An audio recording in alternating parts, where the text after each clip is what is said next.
It's not normally advisable to accumulate and hold on to junk, but in this case, it is a very good idea. We're talking about junk silver.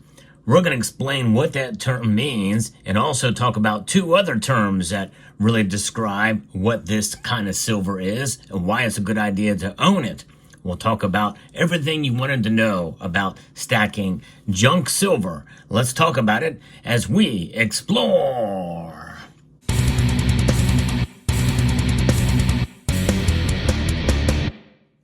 We're also going to talk about how to sell it and how to buy it. But first, we have to define exactly what it is and answer some other questions regarding this lovely silver that you see before you here. Now, let's start with that. That is a very subjective definition. Is it lovely or is it ugly? In fact, that's one of the reasons why they refer to it as junk.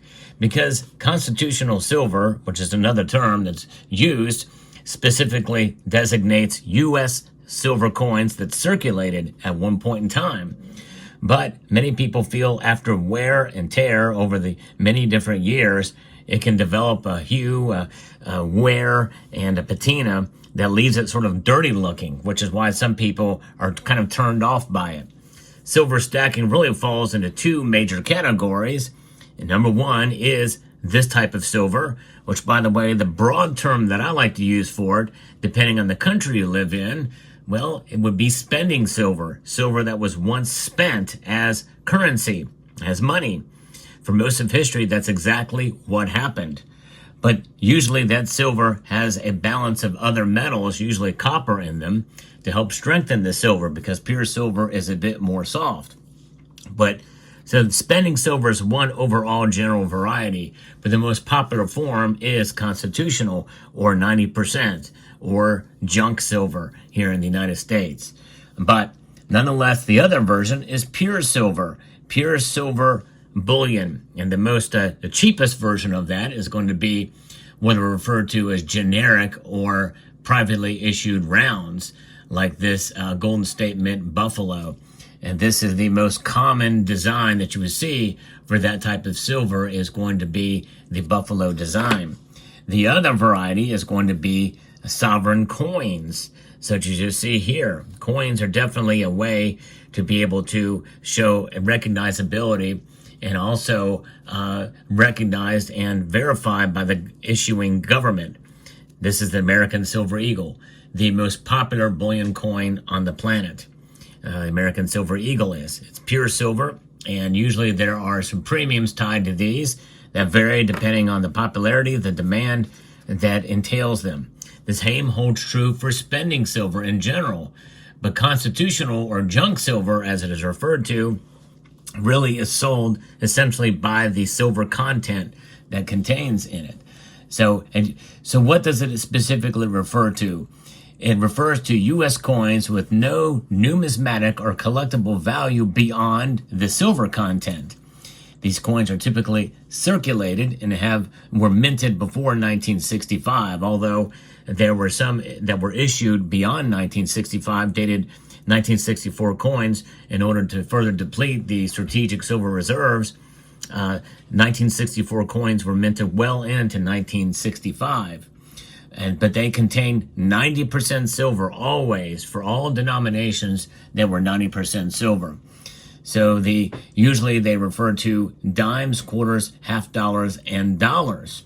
Although there is some designation for the dollars compared to the other types, and we'll get into that in a moment. Collectors and investors, and more importantly stackers, often purchase junk silver as a tangible asset and a hedge against inflation because the coin's value is tied to the current market price of silver. But it can also include U.S. coins that contain 40% silver, like the Kennedy half dollar from 1965 through 1970, although the 1970 coin was what is referred to as NIFC. But the 1964 Kennedy half dollar is special because it is unique in that it only has 1 year tied to it. So any that you see 1964, they are 90% silver. It is also a great way to stack because these typically are in brilliant uncirculated condition because they produced so many of them after Kennedy was assassinated in November of 1963. So they produce a lot of these, and a lot of them were kept and were hoarded by folks just for the historic value or the historic recognition of that event. So you can get these for and contain their full weight and usually in brilliant uncirculated condition. I have a whole tube of these. It's a way to be able to stack. I have a whole series on this channel of called Tubular Journey, where you set goals for yourself and you can fill tubes, much like what you see here in the background, of various different types of constitutional silver there. So those are one versions that were 40%. Although I don't advise people stack those because you don't get as much back for them when you sell them. They're not as popular and they take up the same amount of space as 90% silver. It is a way to stack. Another way is 35% war nickels that were minted from 1942 to 1945. These are 35% silver, and they do look, many of them are really grungy looking. And another type of scenario where, yes, you can get these fairly cheap, but really not advisable to stack. But this would fall in that realm of constitutional or junk silver in this case. And the better way to tell these apart from others is by the large mint mark above the dome on Monticello there. And as you can see, they come in a variety of different, there's an S-minted one. They have different levels of wear to them as well. But that's definitely a way to tell us, but look at that mint mark. So to determine if a coin is silver, you can start by checking the date and denomination. Like I said, before 1965, 1964 or earlier, it is going to have silver. Dimes, quarters, and half dollars minted in 1964 or earlier typically comprise of 90% silver, and then the half dollars that were produced between 1965 and 1970 contain 40% silver. The dime, and as you can see here, this is the Roosevelt dime, and it is the longest standing denomination that has maintained the design of the obverse and reverse for the longest period in American history.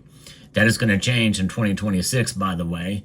But nonetheless, any of these, you can tell by looking at the edge that it does not have the sandwich there with the copper in between there. That's how you can tell it's silver, but of course the date is going to be your key takeaway there. But it does have a different look to it, obviously, than a regular circulating dime that you see these days. It's a brighter hue, as you can see. Silver is just brighter. It sounds different, as you know. And so you can do the sound test. You can use something like the Pocket Pinger, which I have a link to in the description below. But the Pocket Pinger can help you determine whether or not something is silver or not because of its hue. And here's a Franklin half dollar, and you can hear the sound there. It's a great way to be able to test your silver as well too. So check out the link in the description below if you want to get one of the Pocket Pingers. You can get along with what's called the stack stick, which you can as well tap your coins to further enhance that sound.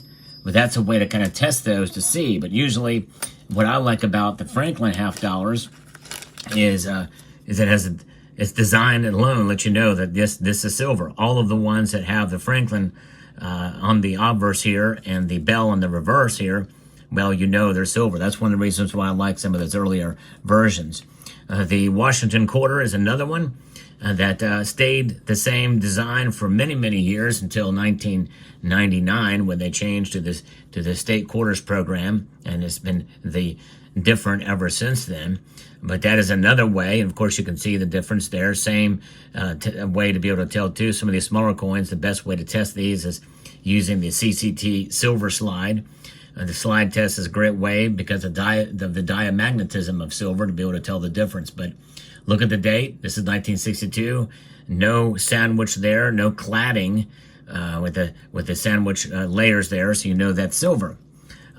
And so the other types are, what I like to do is stack usually what I refer to as the classical designs here of the half dollar, which is the Walking Liberty half dollar, which is the inspiration for the obverse of the silver dollar. Very recognized Walking Liberty there. On the reverse here, we have the eagle.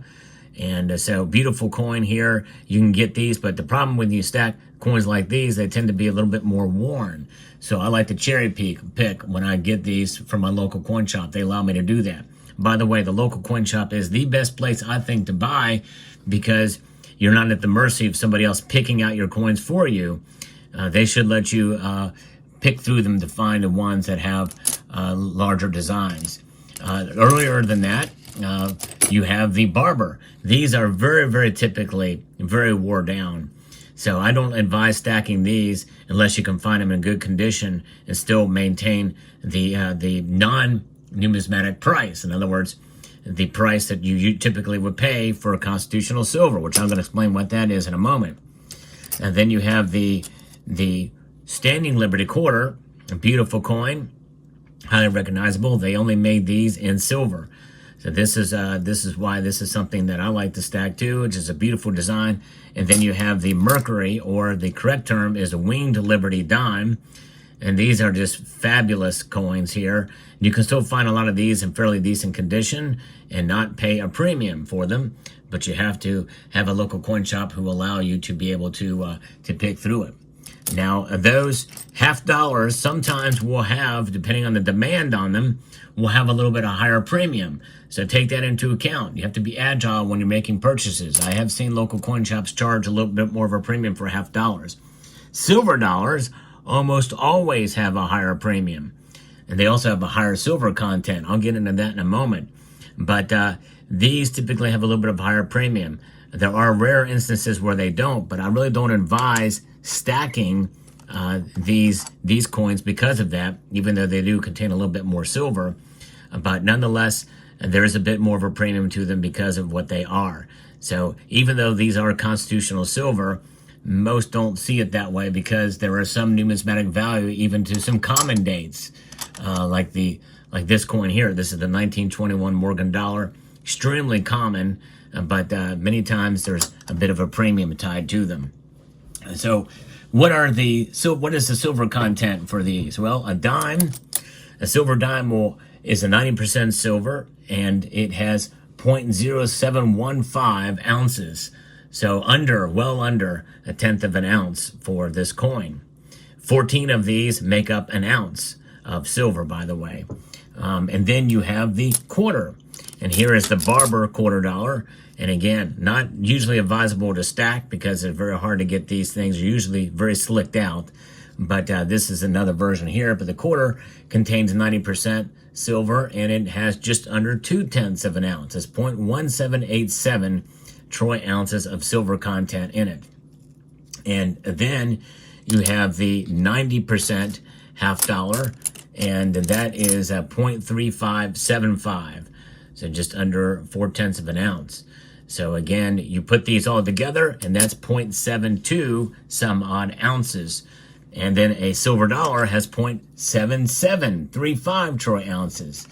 And of course, the half dollar, that is 40%, has only 0.1479 troy ounces. The dollar coins and these that were minted, the Morgan dollars were from 1878.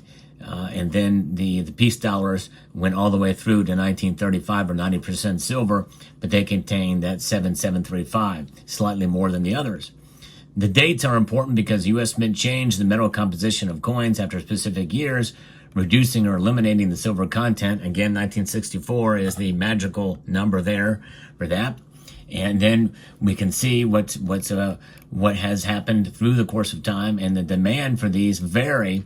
So I would always encourage you to stack as constitutional or junk silver, or 90% silver, when the premiums are low, based off and they're usually priced per dollar. So in other words, if you're going just as a very simple, way to measure it, like $20 per dollar. So that means a silver dime would be $2, and 2 half dollars would be $10. 4 half dollars would be $20. So therefore, it makes it very easy to price it, and those numbers are adjusted. But in many cases, the local coin shop, at least the ones that I've been to, will give you a really good deal on constitutional silver, where I've bought it for at spot or a little bit under spot. Because of the adjustments, they go ahead and just keep it that way, and that's one of the reasons why I've stacked it. I think that in a barter situation, this is going to be where people are going to go to if things get really nasty and really bad in a hurry, because it's recognizable. It once circulated as money. It may as well circulate again as money. There is a lot of it out there, much to what other people may say, but nonetheless, a lot of it is in people's hands, and then it gets sold to local coin shops who sell it to you. So it does circulate, in a sense, in that way. And so that is why what makes constitutional silver, I think, so special, because of its availability. Sometimes there's a lot of demand for it, and there's not as much of it around, and then the premiums will go up. So you have to adjust accordingly. And so whenever you go to sell, well, it's a good thing to determine their value. You want to make sure that there's not key dates in your constitutional silver. Sometimes they can be found. So it's always good to kind of look through it to make sure you don't have a key date or something of numismatic value, so don't lose out on that. But then you look at the current spot price and understand what they're worth based off the melt value that's contained therein, so that you know what you're getting when you sell to a local coin shop. If you sell to a local coin shop or even a major online dealer, they're going to be sold to them based off of a number around spot. Usually it's less or back a couple of percent. So you will lose a little bit there, but it depends on when you bought your silver. So that is the way you buy it. That is the way you sell it, based off of the spot price. And so I think it's fascinating. It's a great way to stack. It's a way to diversify yourself. And in times like these, especially considering where we're at now in this market, I think this is the best time as ever to accumulate junk silver or constitutional silver. So there you have it. So I hope you found this video informative. I hope I was able to answer some of your questions about constitutional silver or junk silver. And if there's something that I missed, make sure to put it down in the comment section down below. Hope you found this video informative, insightful, and educational.